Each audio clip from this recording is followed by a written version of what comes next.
Hi, this is Draven Gray with Rock Singing Lessons. I would like to talk to you about screaming and grit correctly. So, screaming correctly, a lot of people just want to yell. They want to use their throat and like just like really get out there and make this really primal sound.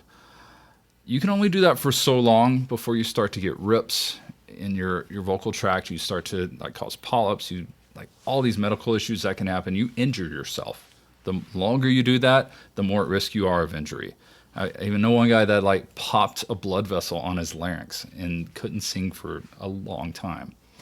So let's talk about how to do that correctly.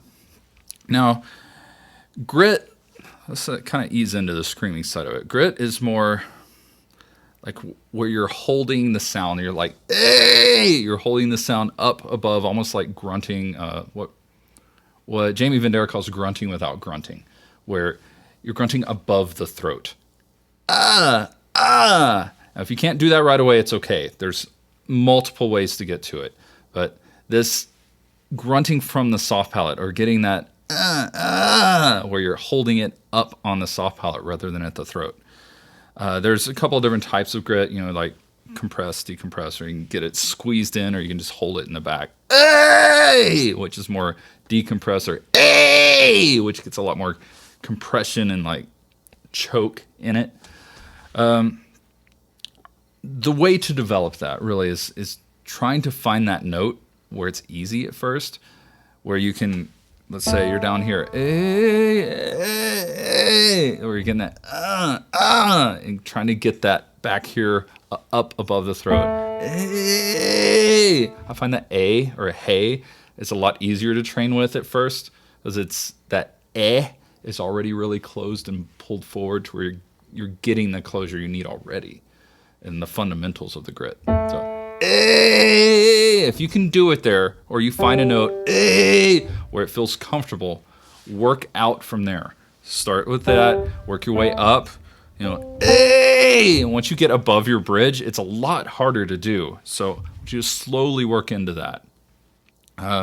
There's another way to kind of isolate that, and especially for the mixed voice, once you get above the bridge, is you can go between pulse register, just straight up fry, where you're getting that closure and that a little bit of grit, but it's really relaxed. And then a note. Let's say we do the C.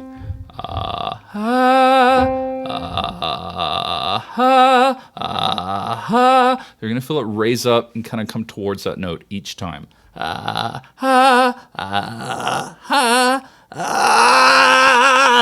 See, once I felt them kind of come to the same place, I was able to go right into the note from that fry.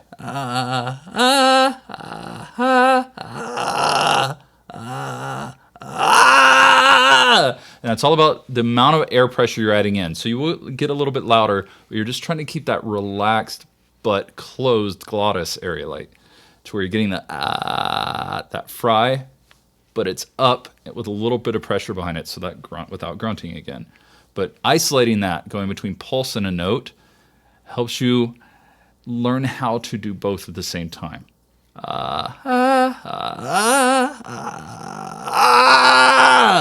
Just putting the right amount of pressure into it.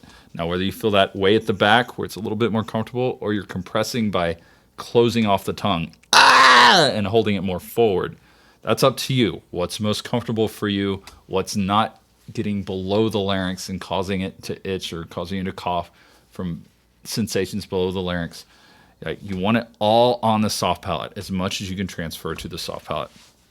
Now, singing with screams, I guess just like singing, I should say. Just like singing, screaming should be relaxed as well. Like it's actually quieter than most of my singing. But the idea is getting that closure, just like we were doing with the Now, Melissa Cross actually describes one way of fry screaming where you bring that up to an E with the tongue. It's kind of like compressed grit, but you're bringing it up here. She calls it creaky door. And you try to get that as harsh or as high pitched as possible, just like a creaky door in a horror movie. And then add the air pressure behind it so it opens up back there. Now, at first, this is going to be really difficult if you've never done it before. If you're used to screaming from your throat, this might be a little bit easier. You'll feel the weight lift off the voice, but if you've never screamed before, this can take several weeks to develop, and it's going to be like, you're going to get a lot of that, where every now and then you'll go, it's like, oh, I did it. And then try it again. And the more you do it, the easier it's going to get. And over the course of 2 or 3 weeks, suddenly you're going to be able to just go, like, and just, and get that scream. And what's happening is you're kind of coming down on the sides of your soft palate. It's what it feels like everything's kind of this teepee motion, and the tongue's divoting down, so it's holding that sound back there.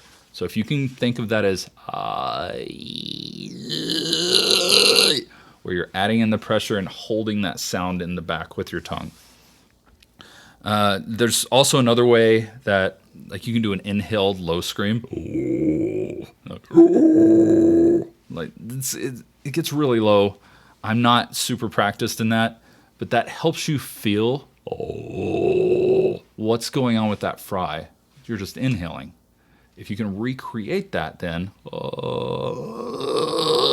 with that air pressure, like, you'll start to feel that fry for the foundations of a scream. It's just a matter of lifting up to the soft palate, relaxing, making sure you have enough air pressure in there to hold the fry. I think that works really well. What Melissa Cross teaches with that.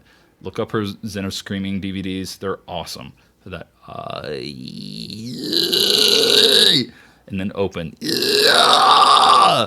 So just practice that. Keep working with it. If you're not getting it at first, it's okay. You might need some more work in the fundamentals of singing to get better control over those muscles first.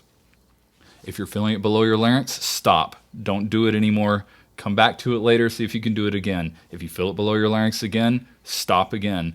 This may not be the right time for you. Again, go back to the fundamentals of singing and work up some strength, work up some more control, and then try it again. So, that's honestly it. You can sign up for your first lesson below and get in contact with me if you have any questions. I'll see you next time.